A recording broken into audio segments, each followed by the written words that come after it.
আল্লাহ তুমি আমার গুনাহগার উম্মতকে বাঁচাও। বিশ্বনবী পাগলের মতো একবার হাউজে কাউসারে যাবেন, একবার সিরাতে যাবেন, একবার পুলসিরাতের দিকে, একবার হাউজে কাউসারের দিকে পাগলের মতো দৌড়াতে থাকবেন। তার কোনো গুনাহগার উম্মত যাতে জাহান্নামে ঢুকে না যায়, সেদিন কেউ সুপারিশ করতে পারবে না বিশ্বনবী ছাড়া। কিয়ামতের ময়দানে ওই বিভীষিকাময় সময়ে মুসিবতের কালে মানুষগুলো পাগল হয়ে বিশ্বনবীকে খুঁজতে আরম্ভ করবে। সবাই মিলে বিশ্বনবীর কাছে যেয়ে বলবে, ইয়া রাহমাতাল লিল আলামিন, ইয়া খাতামান নবীন, রাহমাতাল লিল আলামিন। দেখেন আমাদের কি অবস্থা, কি কঠিন বিপদে আমরা আছি, দাঁড়াতে পারি না, সূর্যের আলোতে ঘেমে হয়রান। আজকে কেউ সুপারিশ করতে পারবে না। সব নবীরা অপারগতা স্বীকার করেছে, তারা বলেছে আপনি ছাড়া কেউ নাকি আল্লাহর সামনে দাঁড়াতে পারবেন না, আপনি একটু সুপারিশ করেন। বিশ্বনবী বলবেন, আসো আসো, আজকের দিনে আমি ছাড়া আল্লাহর সামনে কেউ দাঁড়াতে পারবে না। বিশ্বনবী মাকামে মাহমুদে যে আল্লাহু আকবার বলে সিজদায় লুটিয়ে পড়বেন। আল্লাহ রাব্বুল আলামিন বিশ্বনবীকে এমন কিছু চমৎকার শব্দ শিখাবেন, ওই শব্দগুলো দিয়ে আল্লাহর প্রশংসা করে বিশ্বনবী কাঁদতে আরম্ভ করবেন। বিশ্বনবী এমন ভাবে অজর দ্বারায় সিজদায় লুটিয়ে পড়ে কাঁদবেন, রব্বুল আলামিনের রহমতের দরিয়ায় জোশ লেগে যাবে। রব্বুল আলামিন এই দৃশ্য থেকে সহ্য করতে পারবেন না। রব্বুল আলামিন বলবেন, ইয়া মুহাম্মদ ইরফা রাসাক, ও নবী আপনি মাথা তোলেন,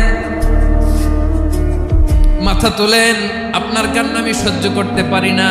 নবী আপনি মাথা তোলেন, সাল তুতা, আজকে আপনি যা চাবেন তাই দেব।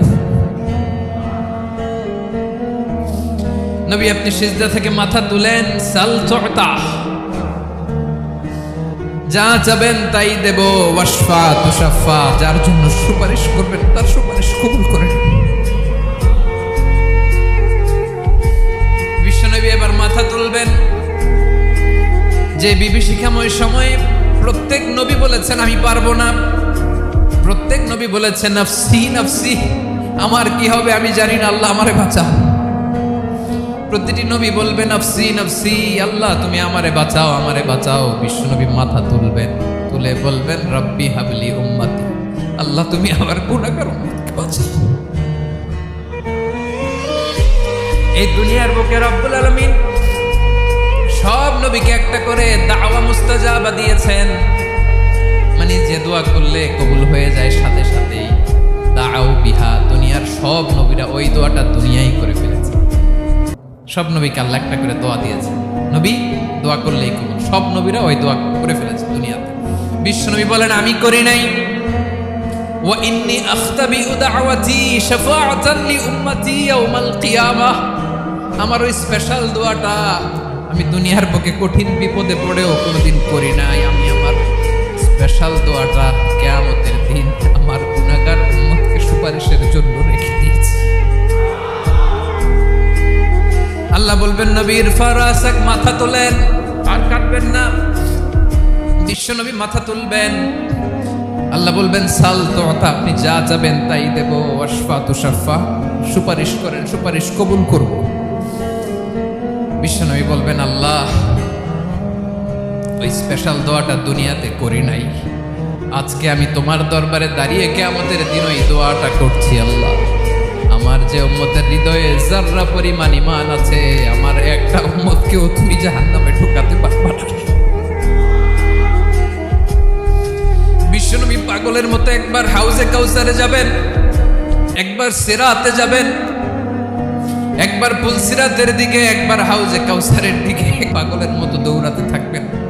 তার কোনো গুনাহগার উম্মত যাতে জাহান্নামে ঢুকে না যায়, সেদিন কেউ সুপারিশ করতে পারবে না বিশ্বনবী ছাড়া। এজন্য 5 নম্বর আল্লাহ বললেন মান যাল্লাযী ইয়াশফাউ ইনদাহু ইল্লা বিইذনিহি, কার সাহস আছে, কার এত বড় বুকের পাটা কিয়ামতের কঠিন দিন আল্লাহর সামনে দাঁড়িয়ে সুপারিশ করবে? কারো ক্ষমতা নেই, কারো ক্ষমতা নাই। বিশ্বনবী সেদিন সিজদায় পড়ে উম্মতের জন্য কাঁদবেন, সবাই কাঁদবে, নফসি নফসি, আল্লাহ আমারে বাঁচাও, আল্লাহ আমারে বাঁচাও। বিশ্বনবী বলবেন উম্মতি উম্মতি। বিশ্বনবী আমার জন্য কাঁদতেন, আপনার জন্য কাঁদতেন, আমাদের জন্য সেদিন কেঁদে কেঁদে জাহান্নামের দরজায় দাঁড়িয়ে আমাদেরকে টেনে টেনে জান্নাতে ঢুকাবেন। এজন্য এই বিশ্বনবীর ভালোবাসা যেন আমাদের হৃদয়ে ভরপুর থাকে। আমার ভাইয়েরা, প্রতি শুক্রবার বিশ্বনবীর উপরে বেশি বেশি যেন আমরা দুরূদ পড়ি। আমরা যখন বিশ্বনবীর সালাম দেই, দুরূদ পড়ি, একদল স্পেশাল ফেরেশতা আছে যারা বিশ্বনবীর দুরূদটা নিয়ে সরাসরি বিশ্বনবীর রওজায় যায়, যে বলে অমুকের বেটা অমুক আপনারে সালাম দিয়েছে। বিশ্বনবী নিজ কবরের থেকে নিজেই সালামের উত্তর দেয়। বিশ্বনবীর ভালোবাসা যেন আমাদের হৃদয়ে থাকে, বিশ্বনবীর সুন্নাহ দিয়ে যেন আমাদের জীবনটাকে সাজাই। পারা যাবে ইনশাআল্লাহ। বিশ্বনবীর ভালোবাসা ছাড়া কেউ জান্নাতে ঢুকতে পারবে